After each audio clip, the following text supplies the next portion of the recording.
My name is Julie. I'm a mother of 4 children, married. Most of my time is spent managing my family, but I like to play the piano and bike and work out and cook. It started about 10 years ago, and my youngest had been born, and I was up with him as an infant, and I noticed an irregular heartbeat. And that was the start of finding out I had PVCs. I followed Julie for several years due to a diagnosis of premature ventricular contractions, which are individual extra beats from the bottom chamber of the heart. And we were just routinely monitoring them because they really weren't causing her any symptoms at all. And then this past year ago in May, I got the call that things have evolved, was the word she used. She was having not only individual extra beats, but something called ventricular tachycardia that can be a dangerous heart rhythm if it goes on for a long period of time. So back in October, she attempted an ablation to try to destroy the area of the heart causing that, and turns out there's more than one area, and it was unsuccessful. With more advanced imaging, we found that she had something called mitral valve prolapse.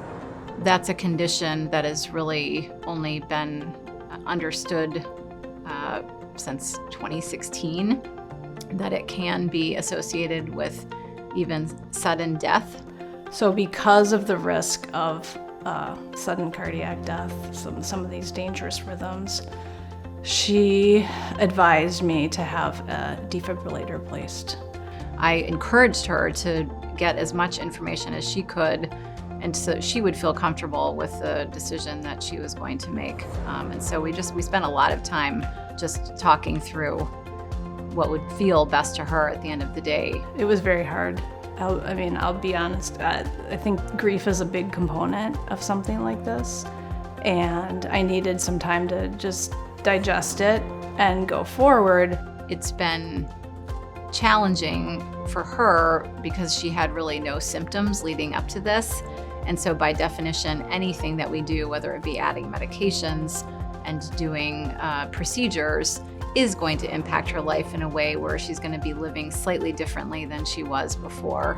But ultimately, her prognosis is excellent, that we have great treatment options, and the goal is to help her live a very long life. There was a man who works in nuclear med, and there is a woman who works in the cardiovascular ultrasound who expressed sincere empathy. And I still tear up because they said, "I'm so sorry this has happened to you." And that was the first time anyone had ever said that. And so that was really eye-opening to me, and I am so grateful for their humanness. I think Julie is a wonderful example of someone who can advocate for herself and who really strives to understand her heart condition as well as she can. And also someone who's really trying to then take her own experience and make things better for the community. She's also taught me a lot about helping to educate patients who are going to have a defibrillator, and particularly the kind that she had, what to expect. And I always try to do as much as I can to say, this is what you can anticipate, but we can always do better.